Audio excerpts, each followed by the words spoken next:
ठीक है, सही है। तो देखिए स्टैटिक्स में हमको क्या पढ़ना है, डायरेक्ट मेथड, और भी डायरेक्ट मेथड किसके लिए, मीन के लिए पढ़ना है, ठीक है। इसके पहले हमने इंट्रोडक्शन वाले वीडियोस में हमने क्या देखा था कि इसके ये डायरेक्ट मेथड यानी कि जो भी हमको मीन मीडियन मोड निकालना है वो किस पे अप्लाई होगा और किस पे अप्लाई नहीं होगा, ठीक है। यानी कि मतलब डायरेक्ट मेथड का हम यूज किस पे करेंगे, कौन से वाले पे करें। यानी मेरा कहने का मतलब ये है कि मैंने इसको दो पार्ट में डिवाइड किया। एक पार्ट कौन सा था, एक आपका था ग्रुप डेटा में डिवाइड किया था, और दूसरा आपको क्या था, अनग्रुप डेटा का, ठीक है। तो अनग्रुप डेटा के मोस्टली क्वेश्चन जो है आपने क्लास 9th में किए हैं। क्लास 9th में आपने अनग्रुप डेटा वाला बहुत सारा क्वेश्चन किया था। हमको यहाँ पे ग्रुप डेटा से रिलेटेड ज़्यादा क्वेश्चन करना है। वैसे इंट्रोडक्शन में शुरुआती में अनग्रुप डेटा के 1-2 क्वेश्चंस दिए गए हैं, जैसे कि आपका 9th वाला जो है वो ब्रशअप हो जाए, तो उसको वो आपका है। लेकिन मेन हमको जो पढ़ना है वो क्या पढ़ना है कि ग्रुप डेटा का हमको क्या निकालना, मीन निकालना, मीडियन निकालना और मोड निकालना। तो पहला जो हम फिनोमेना पढ़ेंगे स्टैटिक्स का वो क्या है, हमारा मीन, ठीक है। मीन पढ़ेंगे, इसको हिंदी में बोलते हैं माध्य या फिर समांतर माध्य भी इसको कहा जाता है, ठीक है। अब देखिए, अब हमको ये मीन निकालने के लिए हमारे पास एक इस तरीके का टेबल आपके पास दिया होगा। हो सकता है ये टेबल लेटा हुआ आपको मिले, लेकिन जब आप कॉपी पे लगाएंगे तो आप इसको ऐसे खड़े में आप बना लेंगे, ठीक है।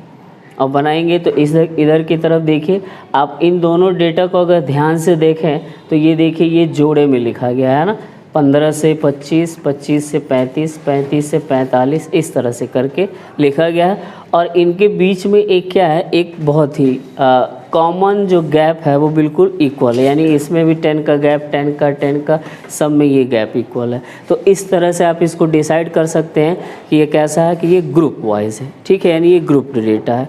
इधर जब भी दिया होगा ऊपर इंट्रोडक्शन में, यहाँ पे जो होता है ना स्टेटमेंट लिखा होता है, क्या होता है, नंबर ऑफ़ स्टूडेंट या फिर नंबर ऑफ़ क्लास या फिर नंबर ऑफ़ टीचर्स, कुछ भी आपको जो होगा वो सारी चीज़ें क्या हो जाएंगी, नंबर्स में लिखा होगा। और ये नंबर्स दिया है, यानी इसका अर्थ ये है कि 15 से 25 अगर मान लेते हैं कि 15 से 25% अगर कोई दिया गया, जैसे इसके डेटा के हिसाब से, तो 15 से 25% जो भी महिला होंगी उनकी जो संख्या वो किसी स्कूल में वो 6 है, ठीक है। यानी कि बच्चे जो भी अगर आ रहे होंगे तो उस पर 6, जो भी डेटा ये दिया गया हम उसके बारे में बात नहीं करेंगे। लेकिन कहने का मतलब ये है कि ये नंबर है और ये आपका क्या है, ग्रुप है। बस आपको इससे मतलब होना चाहिए। अब इसमें क्या देता है, find the mean of this table या फिर ऐसे जो भी। तो अब मीन आपके पास फाइंड करेगा, अगर नाम दे के कहेगा, अगर ये कहेगा कि आप डायरेक्ट मेथड से निकालिए, किससे निकालेंगे, डायरेक्ट मेथड से, तब तो आपको डायरेक्ट मेथड यूज़ करना पड़ेगा। या फिर अगर आपको कहता है कि स्टेप डेविएशन मेथड से निकालिए, तो स्टेप डेविएशन मेथड से यूज़ करेंगे। और कहेगा एज्यूम मेथड से निकालिए, तो आपको एज्यूम मेथड यूज़ करना पड़ेगा, ठीक है। ये बात क्लियर है। तो जब नाम से देगा तो आपको नाम उसी मेथड का यूज करना पड़े। इन केस आपके पास कोई नाम नहीं दिया, आप किसी भी मेथड का यूज कर सकते हैं, ठीक है। लेकिन आपको ये जानना पड़ेगा, ये सीखना पड़ेगा कि कौन सा मेथड हम यूज करें जो कि हमारे लिए सबसे हेल्पफुल हो और जल्दी कैलकुलेशन हो सके। क्योंकि हमारे पास एग्ज़ाम में टाइम कम होता है तो हम जल्दी कैलकुलेशन उसको करते हैं। इसीलिए हमको ये फाइंड आउट करना बहुत ज़रूरी है कि हम इसको किस मेथड से सॉल्व करें कि हम इजीली फटाफट बिना कैलकुलेटर के ही सिंपल कैलकुलेशन से हम मीन को फाइंड आउट कर लें, ठीक है। तो तीनों प्रोसेस को देखेंगे, इसी एग्जाम्पल पे तीनों क्वेश्चंस को हम देखेंगे, ठीक है। तो जो सबसे हमारा फर्स्ट मेथड जो होता है वो ग्रुप के लिए डायरेक्ट मेथड हम यूज़ करते हैं, और क्या निकालने के लिए, मीन निकालने के लिए, ठीक है। तो इसका एक फॉर्मूला जो आपको शुरू में ही देखा था आपने, जो अनग्रुप डेटा के लिए देखा था, सेम उसी तरीके से इसमें भी एक फार्मूला चलता है। और उस फार्मूले का थोड़ा सा रूप कैसा है, वो इस जैसा है, FI/XI sigma of FI/XI upon sigma of FI, ठीक है। ये आपके पास फार्मूला है। x बार का मतलब हो गया मीन, ये FI/XI का सिग्मा लिया गया और FI का सिग्मा लिया गया। अभी ये जो चीज़ है वो अभी एक टेबल, ये जो टेबल एक्सटेंड होगी तो उससे आपको क्लैरिटी मिल जाएगी, ठीक है। तो इसको मैं इरेज कर दे रहा हूँ, ठीक। फार्मूला आपका यहाँ पे है ही। जब आपको टेबल दिया गया हो, लेटा हुआ टेबल दिया जाएगा आपको, आप इस तरह से बनाएंगे और इसके जस्ट बाद एक आप क्या बनाएंगे, नया कॉलम बनाएंगे। ठीक है, नए कॉलम को बनाते हैं और इसका नाम हम क्या देते हैं, एक्स आई। ठीक है, ये एक्स आई मिलता कैसे है, अब देखिए ये एक्स आई कैसे मिलेगा, इससे मिलता है, ये जो ग्रुप दिया गया है उससे। ग्रुप में ये जो स्टार्टिंग वैल्यू होती है वो लोअर लिमिट होती है और ये लास्ट वाली वैल्यू जो होती है वो क्या होती है, अपर लिमिट होती है। ठीक है, लोअर और अपर, तो u की वैल्यू निकालने के लिए लोअर और अपर को क्या करते हैं, प्लस करते हैं और उसका हाफ कर देते हैं, तो वो आपको क्या मिल जाता है, x की वैल्यू मिल जाती है। फर्स्ट वाले के लेंगे तो x1 x2 इस तरह से, तो यहाँ i रखा जाता है, मतलब ये सबको डिनोट कर देगा। ठीक है, बात क्लियर हो रही है, तो बस फटाफट निकाल लीजिए। 15 और 25 निकालेंगे तो बच्चे क्या होगा, 40, और 40 का आधा क्या हो जाएगा, 20, तो ये हो जाएगा आपका 20।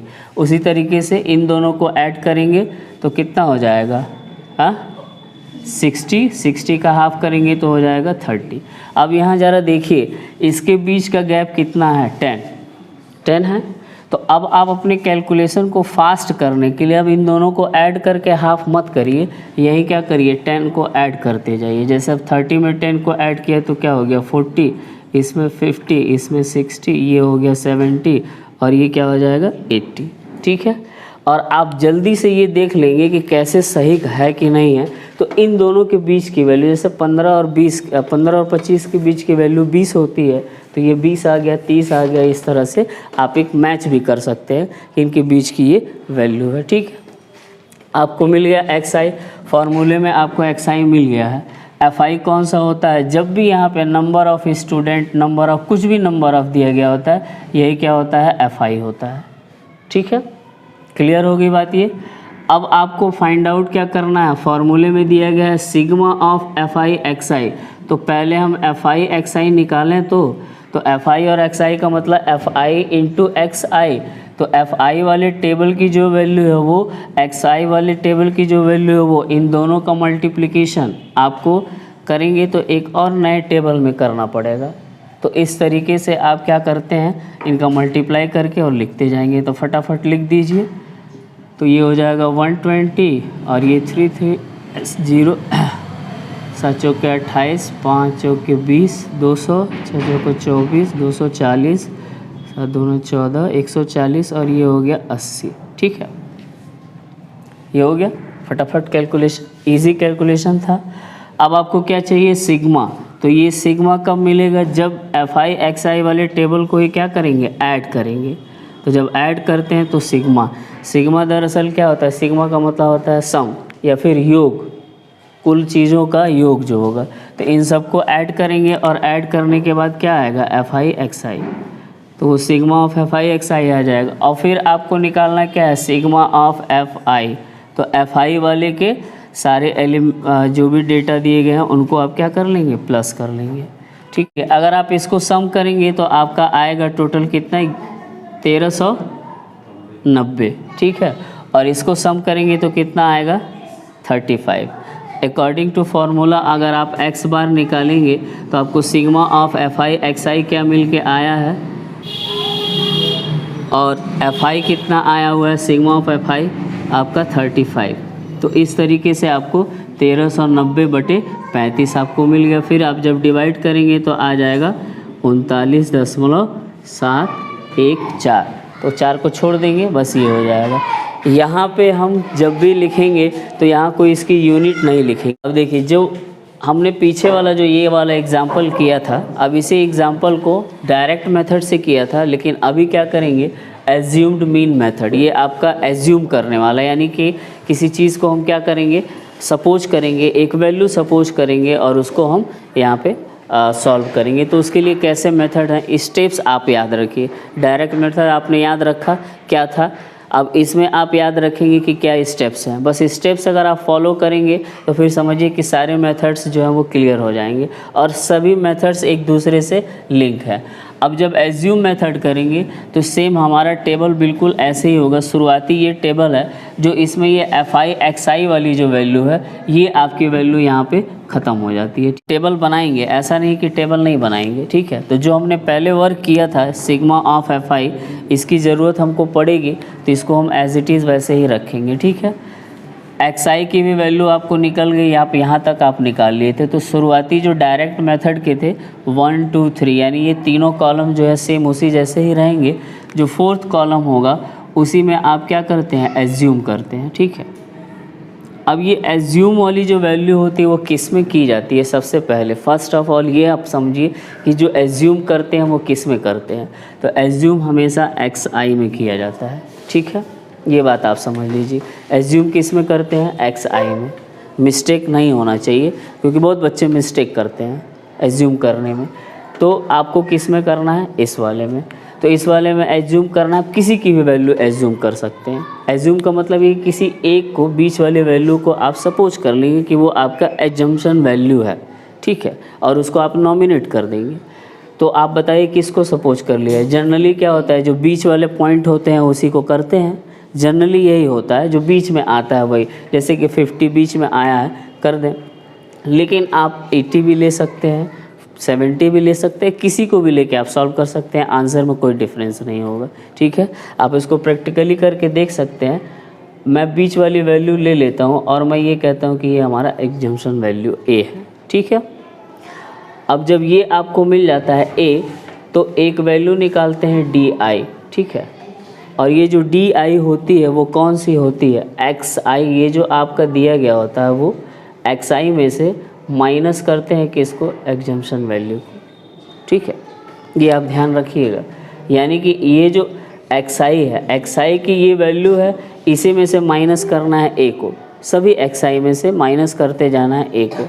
जैसे कि मान लीजिए अब इसके लिए स्टार्ट करते हैं, तो इसमें और इसमें से जब माइनस करेंगे तो 20 में से 50 को माइनस करेंगे तो क्या आ जाएगा, -30। इसको माइनस करेंगे तो -20, इसको माइनस करेंगे तो क्या आ जाएगा, -10। और जब 50 में से 50 होगा तो क्या आ जाएगा, 0। और फिर वही अब भी यही काम यहाँ पे 60 में से 50 को माइनस करेंगे 10, और ये 20, और ये क्या हो जाएगा, 30। तो जनरली आप ये देखते हैं कि जब इस तरह की वैल्यूज़ आपको दिखते हैं और सेम एक ही जैसा आपको क्या दिखता है, एक जैसा डिफरेंस है, तो ये वैल्यू कुछ जो आएंगी पॉजिटिव में और कुछ जो आएंगी नेगेटिव में वो तकरीबन सेम होती है, ठीक है। तकरीबन आपके पास क्या होता है, सेम होता है। अब ये करने के बाद एक नया कॉलम बनाते हैं, और वो नया कॉलम कौन सा होगा, ये। और इस कॉलम का नाम क्या देते हैं, एफ़ का और डी आई का जो आया है उसको क्या करते हैं, मल्टीप्लाई करते हैं। तो इसको क्या देते हैं, एफ आई डी आई कहा जाता है, ठीक है। अब एफ आई डी आई कैसे निकलेगा, ज़रा देखिए यहाँ से। एफ आई की वैल्यू क्या दी गई है, 6, और डी आई की वैल्यू दी गई है -30, निकाला गया है। तो ये क्या हो जाएगा, हाँ, -180, 6 3 18। अब इसमें करेंगे तो 11 दूनी 22, तो माइनस के साथ, और 7 में 10 का जब गुणा करेंगे तो 70 माइनस के साथ।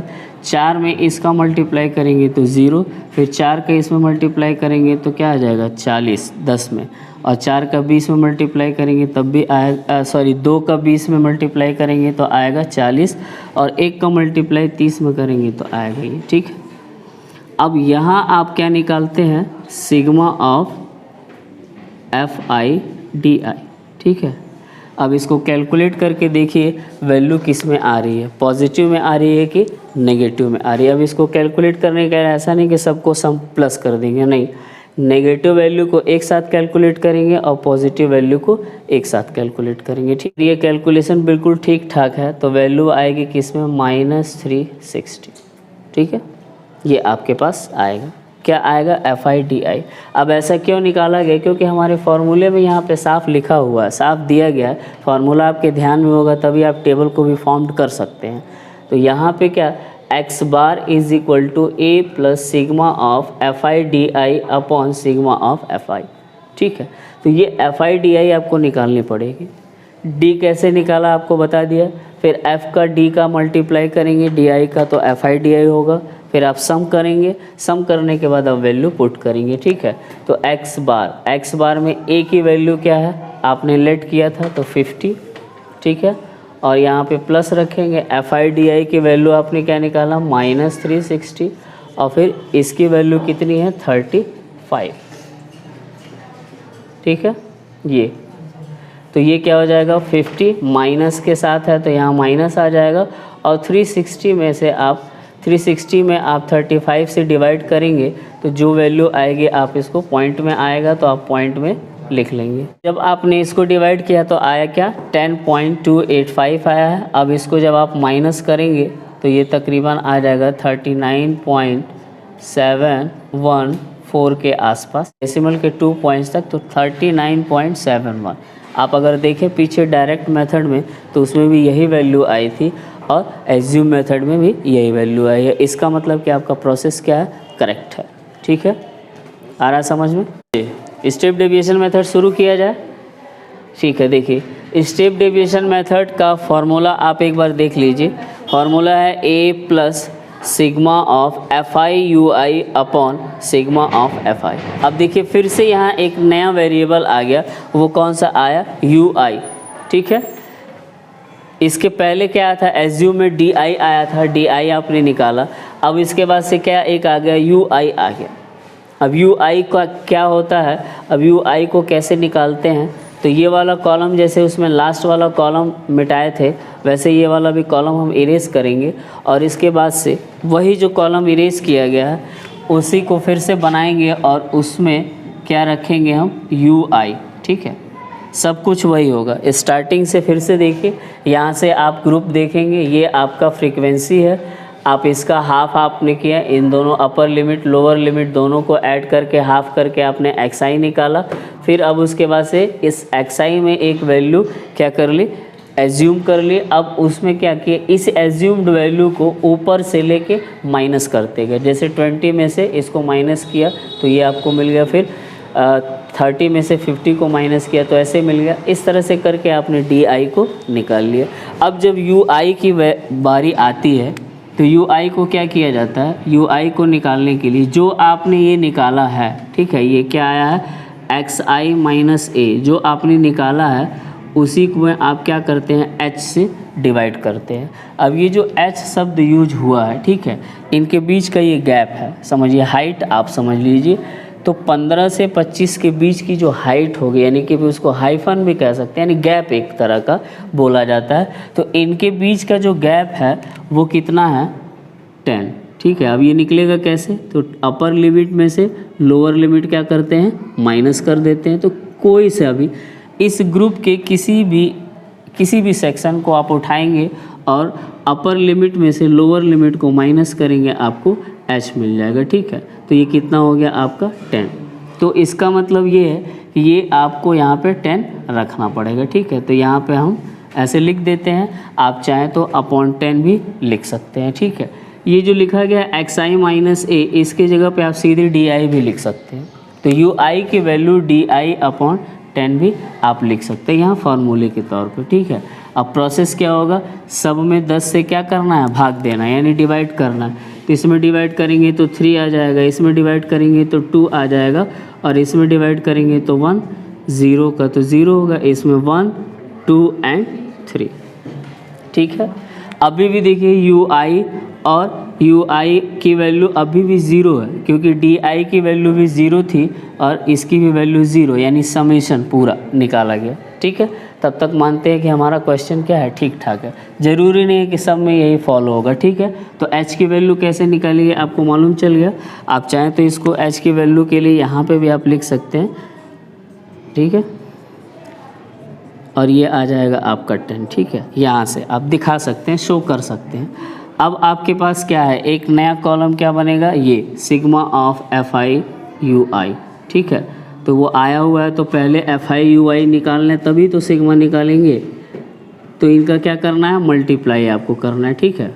क्रॉस यहाँ लगा देंगे मल्टीप्लाई, तो कर लीजिए मल्टीप्लाई। अब तो और आसान हो गया, जैसे देखिए 6 में 3 का मल्टीप्लाई करेंगे तो कितना हो जाएगा 18, 11 में 2 का मल्टीप्लाई करेंगे तो 22, 7 में 1 का मल्टीप्लाई करेंगे तो 7, साइन माइनस का है, माइनस लगाते जाएंगे, ठीक है। 4 का 0 में मल्टीप्लाई करेंगे 0, 4 का 1 में मल्टीप्लाई करेंगे 4, और 2 का 2 में मल्टीप्लाई करेंगे तो भी 4 आ जाएगा, और 1 का 3 में मल्टीप्लाई करेंगे तो 3 आ जाएगा, ठीक है। अब यहाँ पे आप क्या निकालेंगे, ये क्या निकालना है, सिग्मा ऑफ FI UI, ठीक है। ये आप निकालेंगे। जैसा कि आपको मैंने बताया कि ये फॉर्मूला है, इसको हम वहाँ लिख देते हैं थोड़ा साफ़ सुथरे में, ताकि आपको देखने में बहुत इजी लगेगा, विजुअल होगा, आसानी से आप उसको देख सकते हैं। तो sigma of FI UI upon sigma of FI into H। फार्मूले पे आप ध्यान देते रहेंगे कि कौन सा फार्मूला किसके लिए यूज़ हो रहा है, ये बात आप समझ लीजिए। तीनों इसी वजह से बताया गया है कि आप सब में डिफरेंस कर सकें, कंफ्यूज नहीं होना है, डिफरेंस कर सकें, इसीलिए एक साथ बता दिए, ठीक है।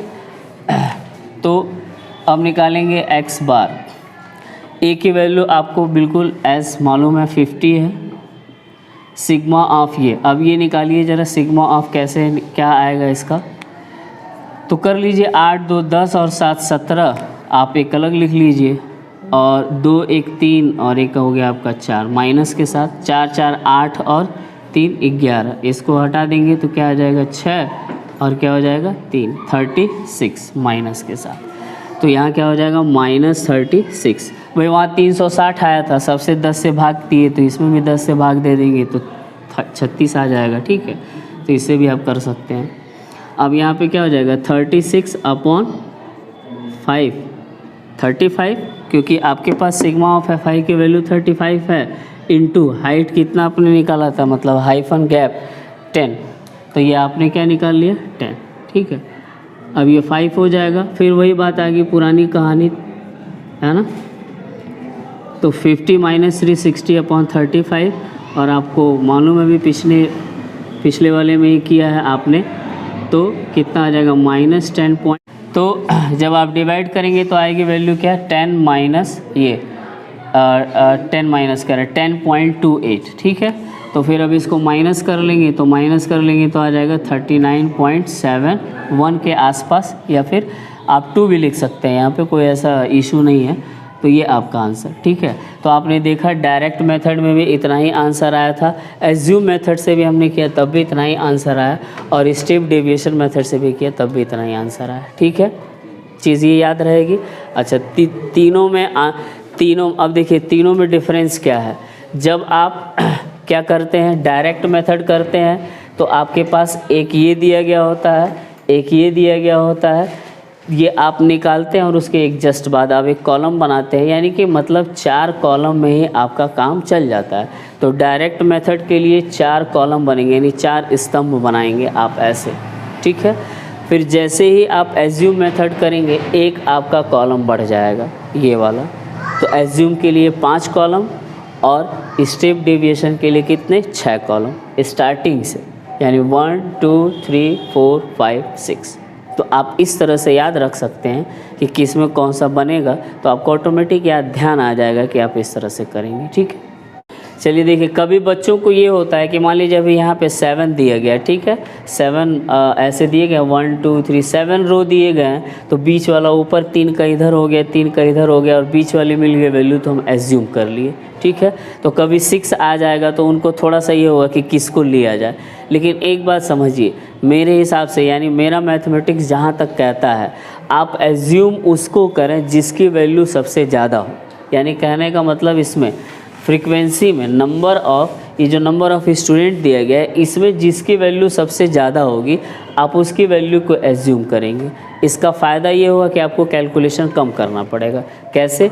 इस वजह से क्योंकि आप देखेंगे तो जब भी कैलकुलेशन हो रहा है, FI का कैलकुलेशन किसी के भी साथ हो रहा है, तो जब FI वाली वैल्यू आपकी क्या हो जाएगी, जो बड़ी वाली वैल्यू 0 हो जाएगी, तो आपको ये कैलकुलेशन करने की ज़रूरत ही नहीं पड़ेगी। जैसे यहाँ पे 4 का हम कैलकुलेशन कर ही नहीं रहे, क्यों? क्योंकि ये वैल्यू 0 हो जा रही है। तो एज्यूम अगर आपको करना है तो ये समझिए एक ट्रिक है कि सबसे बेस्ट ट्रिक ये है कि आप अपने पूरे चार्ट को ईजी बनाने के लिए, आसान बनाने के लिए आप क्या कर सकते हैं, इसमें जो सबसे ज़्यादा नंबर रखता है, यानी कि फ्रीक्वेंसी में जो सबसे ज़्यादा नंबर जो ग्रुप रख रहा है, आप उसी ग्रुप के ठीक सामने वाला जो XI है, आप उसी को एज्यूम कर लीजिए। तो अगर इस क्वेश्चन के हिसाब से देखा जाए तो इसमें आप 30 एज्यूम कर सकते हैं, तो एग्जम्पशन वैल्यू क्या हो जाएगी, 30 हो जाएगी। ये आपके पास एक तरीका है सबसे बेस्ट। समझ में आई बात? और कैलकुलेशन एकदम ईजी।